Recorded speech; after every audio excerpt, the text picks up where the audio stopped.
Okay hello everyone, स्वागत है आप सभी का मेरे YouTube channel study with banker में। तो आज हम इस वीडियो में बात करेंगे आरआरबी पीओ और आरआरबी क्लर्क के लिए जो कंप्लीट स्ट्रैटेजी होनी चाहिए। जैसे कि आपका जो प्री होगा वो अगस्त के 7 तारीख से लेके 21 तारीख तक चलेगा, क्लर्क के लिए भी और पीओ के लिए भी। तो आपके पास ऑलमोस्ट 2 मंथ्स हैं। तो उसके लिए आप 2 महीने में क्या क्या स्ट्रैटेजीज़ लेके किस तरीके से प्रिपरेशन कर सकते हैं, जो मैंने की थी, जिस तरीके से मैंने की थी, या एज ए बिगिनर आप अगर करना चाहते हैं तो किस तरीके से आपको करना चाहिए, कौन कौन से टॉपिक आपको किस तरीके से कंप्लीट करने चाहिए, कितने टाइम में कंप्लीट कर लेने चाहिए, वो बात हम इस वीडियो में करेंगे। ठीक है। तो जैसा कि आप सभी जानते ही हैं कि प्री का पेपर में सिर्फ रीजनिंग और क्वांट आ रहा है, जो कि आपका टोटल 45 मिनट्स का पेपर होगा, जिसमें से 40 क्वेश्चंस आएंगे, वो भी 40 मार्क्स के। ठीक है। रीजनिंग भी 40 क्वेश्चन 40 मार्क्स का, और क्वांट भी 40 क्वेश्चन 40 मार्क्स का, और टोटल जो टाइम होगा वो पूरा पेपर का हो जाएगा 45 मिनट्स। यानी 45 मिनट्स में आपको 80 क्वेश्चंस करने होंगे। ठीक है। तो फर्स्ट हम टॉपिक उठा लेते हैं कि रीजनिंग का उठा लेते हैं। ठीक है। रीजनिंग में क्या क्या आ सकता है पेपर में, मतलब आ सकता है क्या, आता ही है। जैसे कि पजल्स आती है, सिटिंग अरेंजमेंट आता है। ठीक है। उसके बाद आपका कोडिंग डिकोडिंग आता है, एंड फिर आपका इनइक्वालिटी भी आता है, सिलॉगिज्म्स आते हैं, ब्लड रिलेशंस के क्वेश्चंस आते हैं, डायरेक्शंस के क्वेश्चंस आते हैं, और कुछ सीरीज़ आती हैं जिसमें से अल्फ़ाबेट सीरीज़ हो सकती है या नंबर सीरीज़ हो सकती है, या अल्फ़ाबेट और न्यूमेरिक दोनों को मिला के सीरीज़ हो सकती है। ठीक है। तो ये कुछ टॉपिक्स हैं जो कि मेनली प्री में पूछे जाते हैं, चाहे वो आपका क्लर्क का वो हो, आरआरबी क्लर्क का हो या फिर आरआरबी पीओ का हो। ठीक है। तो आपको क्या करना है, जैसे कि रीजनिंग में किस तरीके से पढ़ाई करनी है, आप जैसे अभी 2 मंथ हैं, 2 महीने में आप ये डिसाइड कर लीजिए, जैसे कि वीकली टारगेट्स बना लीजिए कि मुझे इस वीक छोटे छोटे टॉपिक्स कर लेने हैं। जैसे कि रीजनिंग में क्या होता है, इनइक्वालिटी आपका बहुत छोटा टॉपिक है, आप एक बार उसका कॉन्सेप्ट समझ जाएंगे तो उसके बाद आपको दोबारा उस कॉन्सेप्ट को समझने की ज़रूरत ही नहीं है। आप क्वेश्चन आएगा आप कर लेंगे, क्वेश्चन दिखेगा आप कर लेंगे।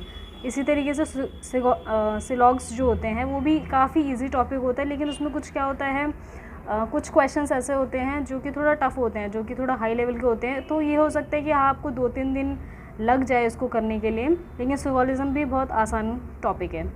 ब्लड रिलेशन भी सबसे आसान टॉपिक है, डायरेक्शंस भी सबसे आसान टॉपिक है, और ये सीरीज़ वाले जो क्वेश्चंस हैं एंड कोडिंग डिकोडिंग, ये जो कुछ क्वेश्चंस हैं, मतलब ये जो कुछ टॉपिक्स हैं, आप इनको 1 से 2 वीक के अंदर करके कंप्लीट कर दीजिए। ठीक है। उसके बाद साथ साथ 1 घंटा पज़ल को दीजिए। पज़ल हो या सिटिंग अरेंजमेंट हो, स्क्वायर्स वाली हो या सर्कल वाली हो या फिर फ्लोर वाली हो। ठीक है। इन सब जो भी पज़ल्स और सिटिंग अरेंजमेंट है, इनको 1 हफ्ते बाद करिएगा। 1 हफ्ते में आप क्या करिए, इन जो भी आपके ये टॉपिक्स है, जैसे कोडिंग डिकोडिंग, इनइक्वालिटी हो गया, सिलॉग्स हो गए, इन सब चीज़ इनको कंप्लीट करिए, क्योंकि ये आसान टॉपिक हैं और ये जल्दी ही जल्दी आपका कंप्लीट हो जाएंगे। और आप एक बार इनको पढ़ लेंगे कहीं से, फिर उसके बाद आपको दूसरी बार इनको पढ़ने की ज़रूरत नहीं है। ठीक है। जैसे कि पज़ल्स होता है, पज़ल्स को हमें बहुत ज़्यादा प्रैक्टिस करनी पड़ती है, तब हम उसको क्या कर सकते हैं, जो भी क्वेश्चन आता है उसको 1 मिनट के अंदर सॉल्व कर सकते हैं।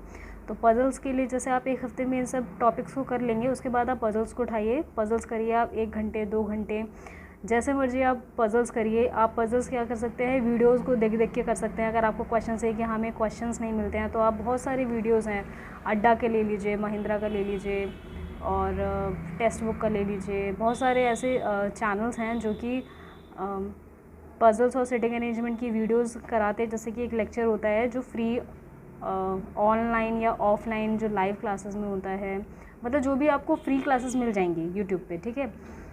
तो आप वहाँ से पज़ल्स और सिटिंग अरेंजमेंट करिए। 1 हफ्ते में ये आपका कंप्लीट हो जाएगा। उसके बाद आप सारा टाइम पज़ल और सिटिंग अरेंजमेंट को दीजिए। ये जो दोनों चीज़ें आप 1 महीने कीजिए, फिर उसका जो नेक्स्ट मंथ यानी जुलाई जब शुरू होगा, जो जुलाई में आपको इनकी प्रैक्टिस तो करनी ही करनी है। 1-2 घंटे आप इनकी प्रैक्टिस ज़रूर करिए। उसके साथ साथ आप मॉक टेस्ट भी दीजिए। आप कोई भी टेस्ट सीरीज़ को परचेज़ कर लीजिए। उसके बाद आप ऑल्टरनेट डेज़ में प्री के टेस्ट दीजिए। आप 1 दिन टेस्ट दीजिए, 45 मिनट्स का ही होता है। उसके बाद उसमें जो भी क्वेश्चंस आपसे नहीं लगे हैं, आप उनको फिर से कीजिए। फिर उसके बाद ऑल्टरनेट डेज़, मतलब क्योंकि टेस्ट सीरीज़ में इतने क्या बोलते हैं, टेस्ट टेस्ट मुझे लगता है शायद 10 देते होंगे या 15 देते होंगे, तो उस हिसाब से आप ऑल्टरनेट डेज़ करेंगे तो आपका वो पूरा मंथ में कवर हो जाएगा और इससे आपकी साथ प्रैक्टिस भी होती रहेगी साथ साथ। तो ये था सारा आपका रीजनिंग का, कि रीजनिंग को इस तरीके से आपको कंप्लीट करना है 2 मंथ में। ओके, सो हमारा नेक्स्ट टॉपिक हो जाएगा, नेक्स्ट सब्जेक्ट हो जाएगा क्वांट।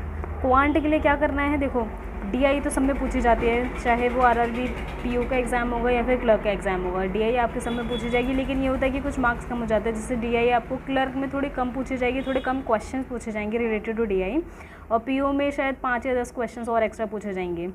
ठीक है, ये हमारा हो गया। उसके बाद आपका आ जाता है सिंप्लीफिकेशन और अप्रॉक्सीमेशन। बहुत इजी टॉपिक होता है, आप एक बार समझ लीजिए उसको। समझना ही क्या है, मतलब सिंप्लीफिकेशन तो आप नॉर्मल जानते ही, अप्रॉक्सीमेशन को किस तरीके से करना होता है आप कुछ दिन क्या थोड़ा सा प्रैक्टिस करेंगे तो आपको समझ आ जाएगा। अगर कुछ अप्रॉक्सीमेशन दिया तो उसको किस डिजिट को लेके सॉल्व करना है। उसके बाद आ जाता है आपका नंबर सीरीज़। नंबर सीरीज़ भी बहुत आसान होती है, उसमें कुछ पैटर्न्स होते हैं, 10-15 पैटर्न्स होते हैं, आप उन पैटर्न्स को देख लीजिए और हर नंबर सीरीज़ उसी से सॉल्व हो जाती है। नेक्स्ट है क्वाड्रेटिक इक्वेशन। क्वाड्रेटिक इक्वेशन बहुत इजी होता है, आप एक बार उसका कॉन्सेप्ट समझ लेंगे उसके बाद भूलेंगे ही नहीं। फिर आ जाता है आपका अर्थमेटिक। अर्थमेटिक मतलब जिसमें मिसलेनियस, जिसमें आपके अर्थमेटिक रिलेटेड क्वेश्चन होते हैं, जिसमें बहुत सारी चीज़ें होती हैं, जैसे कि परसेंटेज रिलेटेड क्वेश्चन पूछे जाते हैं, एज से रिलेटेड क्वेश्चन पूछे जाते हैं, प्रॉफिट एंड लॉस से रिलेटेड क्वेश्चन पूछे जाते हैं, simple interest, compound interest, ratio से रिलेटेड, पार्टनरशिप से रिलेटेड, टाइम एंड वर्क से रिलेटेड, और पाइप एंड सिस्टर्न से related, and time speed distance या टाइम स्पीड डिस्टेंस से रिलेटेड, जिसमें ट्रेन और बोट वाले क्वेश्चंस होते हैं। तो ये हमारे अर्थमेटिक में आ जाते हैं क्वेश्चंस। ठीक है, तो इसकी प्रिपरेशन आपको कैसे करनी है, आप एक काम करिए, 1 हफ्ते के अंदर, चाहे स्टार्टिंग का जो फर्स्ट वीक है आप उसमें सिंप्लीफिकेशन अप्रॉक्सीमेशन कर लीजिए, नंबर सीरीज़ कर लीजिए, क्वाड्रेटिक इक्वेशंस कर लीजिए, ये सब आप कर लेंगे। उसके बाद उसके साथ साथ डीआई के कुछ क्वेश्चंस को प्रैक्टिस करते रहिए। साथ में अब बचा जो अर्थमेटिक में क्या होता है, कुछ जो टॉपिक्स हैं वो बहुत ज़्यादा आसान है, एक बार आप उनको कर लेंगे ना तो उससे रिलेटेड इजी क्वेश्चंस आते हैं प्री में कि आप ओरली उनको सॉल्व कर सकते हैं। जैसे कि परसेंटेज से रिलेटेड क्वेश्चंस जो होते हैं आप उसको डीआई में भी सॉल्व करेंगे, क्योंकि डीआई मतलब ऑलमोस्ट क्या पूरा का पूरा परसेंटेज से रिलेटेड क्वेश्चन ही होते हैं डीआई में, तो परसेंटेज आपका डीआई से हो जाएगा। कुछ एज वाले क्वेश्चंस होते हैं, प्रॉफिट एंड लॉस, कभी कभी क्या होता है डीआई प्रॉफिट और लॉस पे बेस्ड रह जाता है, लेकिन वो प्री में नहीं आएगा, शायद मेंस में आ सकता हो। तो प्रॉफिट और लॉस भी आसान होता है। रेशियो पे बेस्ड क्वेश्चंस आपको डीआई में मिल जाएंगे, तो रेशियो भी आपका वहाँ से हो जाएगा। पार्टनरशिप भी बहुत आसान क्वेश्चंस होते हैं उसके, मतलब ये कॉन्सेप्ट होता है, आप उसको पढ़ लीजिए तो ऑलमोस्ट काफ़ी क्वेश्चंस उससे सॉल्व हो जाएंगे आपके।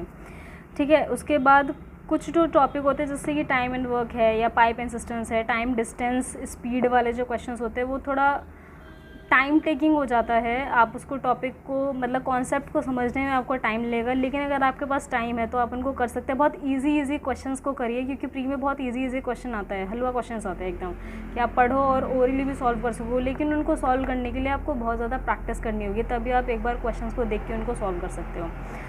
तो सीधा क्वांट का ये है कि आप सिंप्लीफिकेशन, नंबर सीरीज़, क्वाड्रेटिक, इन सब को पहले कर लीजिए, उसके बाद डीआई को करिए, उसके बाद अगर आपके पास टाइम बचता है तो आप मिसलेनियस वाले क्वेश्चंस को करना शुरू करिए, अगर नहीं है तो कोई बात नहीं, कोई प्रॉब्लम नहीं है, आप डीआई को सॉल्व करिए, सिंप्लीफिकेशन, इन सब पे आप अपनी कमांड बनाइए जिससे आप मार्क्स को गेन कर सकें। ठीक है, अब देखिए क्या होता है कि पीओ में क्या हो जाता है, अगर डीआई आपकी 20 से 20 मार्क्स की आ गई और जो क्लर्क है उसमें 5 मार्क्स कम आती है, मतलब कि 15 मार्क्स की आएगी, तो उसके बाद क्या करते हैं वो क्लर्क में अर्थमेटिक वाले क्वेश्चंस को ज़्यादा दे देते हैं और पीओ में अर्थमेटिक क्वेश्चंस कम आते हैं। तो इसीलिए अगर क्लर्क पे भी आपको कमांड बनानी है, क्लर्क वाले एग्ज़ाम में भी आप चाहते हैं कि हमारा क्लियर हो जाए, तो उसके लिए आपको बेसिक्स वाले अर्थमेटिक के क्वेश्चंस को सॉल्व करने ही पड़ेंगे। ठीक है, ये बहुत ज़्यादा इंपॉर्टेंट हो जाता है। तो क्वांट का ये हो गया। इसके बाद आपका बचता है कि देखिए इंग्लिश इसमें है नहीं प्री में, लेकिन मेंस में अगर आप जाते हैं, ठीक है, उसके बाद अगर आप हिंदी लेते हैं तो भी अच्छी बात है और इंग्लिश लेते हैं तो भी अच्छी बात है। अगर आप हिंदी लेते हो तो डेली आप हिंदी का न्यूज़पेपर रीड करिए, जो भी हिंदी का न्यूज़पेपर आपके घर आता है उसमें आप उसको रीड करिए, जिससे कि आपको ये पता चलेगा कि समझना होता है, आप एक बार पढ़ें और आप उसके बाद उस पैराग्राफ का मीनिंग समझ जाएं, ये इंपॉर्टेंट होता है। ठीक है, उसके बाद इंग्लिश में भी अगर आप इंग्लिश से पेपर देंगे तो इंग्लिश में आप चाहे हिंदी से लीजिए चाहे इंग्लिश से लीजिए, दोनों को सुधारने के लिए आपको न्यूज़पेपर रीडिंग करना मस्ट है। न्यूज़पेपर रीडिंग ही सबसे आसान और सटीक और मतलब ओनली ऑप्शन यही है कि आप उसको रीडिंग करिए। रीडिंग से ही आप बस उसको सॉल्व कर सकते हैं। उसके बाद आपका बचता है जीए। जीए का देखिए क्या होता है, कुछ लोग बोलते हैं कि आप प्री निकाल लीजिए उसके बाद जीए का प्रिपरेशन करिए। अगर आप सोचिए आपका प्री निकल जाता है, उसके बाद क्या होता है 15 से 20 दिन का टाइम होता है, सिर्फ आपका मेंस आ जाता है। उसमें आप 6 महीने और 1 साल का जीए प्रिपेयर नहीं कर सकते हैं, ठीक है। कम से कम आपको 6 महीने का जीए प्रिपेयर करके रखना होता है। तो इसीलिए आपको जीए भी आज से ही शुरू करना पड़ेगा और डेली उसको 1 घंटा दीजिए। कोई ज़्यादा पढ़ने की ज़रूरत नहीं है, सिर्फ 1 घंटा दीजिए, 1 घंटा दीजिए। और जो भी आप जिस भी वेबसाइट से आप उसको मटेरियल को पढ़िए, करंट अफेयर्स को पढ़िए, बहुत सारी वेबसाइट्स अवेलेबल हैं और बहुत सारे यूट्यूब चैनल्स भी हैं जो कि आपका डेली एनालिसिस बताते हैं उन सब चीज़ों का, न्यूज़ में क्या चल रहा है, बैंक से रिलेटेड न्यूज़ जो भी होती है उन सब के बारे में। तो आप वहाँ से भी कर सकते हैं। बस डेली 1 घंटा दीजिए। इसी तरीके से इंग्लिश और हिंदी को आप डेली 1 से 1.5 घंटा पढ़िए। उसके बाद जो भी आपका टाइम बचता है आप उसको रीजनिंग और क्वांट को दीजिए, ठीक है। अब क्या है, लास्ट मंथ में आप मतलब फर्स्ट मंथ जो भी है आपका, ये जून है, इसमें आप आपका नॉर्मल वो कर लीजिए, जो भी मतलब सारे टॉपिक को समझ लीजिए, ठीक है। उसके बाद जब ये हो जाए उसके बाद जो जुलाई होगा वहाँ पे आपका मॉक टेस्ट देना है और ऑल्टरनेट डेज़ में आपको मॉक टेस्ट देने हैं और मॉक टेस्ट देना बहुत ज़्यादा ज़रूरी है, ठीक है। एंड आप एक टाइम टेबल बना लीजिए कि आपको 1 घंटा ये करना है, या फिर एक जैसे सुबह के टाइम मुझे ऐसा लगता है कि आप जैसे क्वांट और इंग्लिश हो या हिंदी हो, आप उसको सुबह के टाइम में फ़िनिश कर दीजिए। सुबह के स्लॉट में कुछ भी ले लीजिए, 9 बजे से पहले पहले या 10 बजे से पहले पहले आप उसको फ़िनिश कर दीजिए। उसके बाद आप बचा क्वांट और रीजनिंग। क्वांट और रीजनिंग में से जो भी आपको टफ़ लगता हो आप उसको उठाइए, 11-12 बजे जैसे भी हैं आप। क्वांट और रीजनिंग में से जो भी टफ़ लगता था, जैसे मुझे टाइम पे मुझे क्वांट थोड़ा टफ़ लगता था। क्वांट में भी जो मिसलेनियस क्वेश्चंस होते हैं, जो अर्थमेटिक क्वेश्चंस होते हैं, वो थोड़े टफ़ लगते थे, तो मुझे क्वांट की प्रैक्टिस ज़्यादा करनी होती थी, तो पहले मैं क्वांट उठाती थी। और रीजनिंग तो मतलब रीजनिंग में मज़ा आ जाता था। रीजनिंग में मतलब ये सोच लो अगर मुझे नींद भी आ रही हो, मैं बहुत ज़्यादा थक गई हूँ, तो भी मैं रीजनिंग के क्वेश्चन सॉल्व कर लेती थी। तो रीजनिंग मैं करती थी शाम के टाइम में, जब मुझे ऐसा लग रहा हो कि मुझे नींद आ रही है, ठीक है। तो आप ये कर सकते हैं। और रात को सोने से पहले कम से कम एटलीस्ट जो भी आपने जीए का पढ़ा है सुबह, करंट अफेयर्स, आप उसको एटलीस्ट एक बार रिवाइज़ करिए, उसके बाद आप सो जाइए। कोई प्रॉब्लम नहीं है, इतना कर लीजिए, इतना करिए। सेल्फ प्रैक्टिस करिए, जो मॉक टेस्ट है उसको करिए। फाइनली पूरी वीडियो का समरी ये है कि आपको क्या करना है। 2 मंथ है आपके पास, 2 मंथ में से फर्स्ट मंथ आप जो भी सारे टॉपिक्स हैं उनका कॉन्सेप्ट समझ लीजिए, उसको सेल्फ प्रैक्टिस करते रहिए। जो भी चैनल्स है जहाँ से आपको क्वेश्चंस मिल जाए उसको सॉल्व कर लीजिए। उसके बाद आप क्या कर सकते हैं, क्वांट और रीजनिंग आपका यहाँ से हो जाएगा। देन जीए का मैंने आपको बता दिया, सुबह 1 घंटा पढ़िए और रात को सोने से पहले 1 घंटा उसको रिवाइज़ करिए, ठीक है। और इंग्लिश और हिंदी के लिए आप न्यूज़पेपर रीड कर सकते हैं, जिससे आपका प्रैक्टिस होता रहेगा और आपको चीज़ें समझ में भी आने लगेंगी। और बस यही है, आप बस प्रैक्टिस करते रहिए और अपना मोरल डाउन मत कीजिएगा। अगर आप मॉक टेस्ट देते हैं उसमें आपके क्वेश्चन मतलब क्या कहते हैं मार्क्स कम आते हैं, तो भी आप अपना मोरल डाउन मत कीजिएगा। बस आप प्रैक्टिस करते रहिए, क्योंकि जो भी प्री का जो भी एग्ज़ाम होगा वो मॉक टेस्ट से काफ़ी आसान होता है। Okay, so best of luck and take care.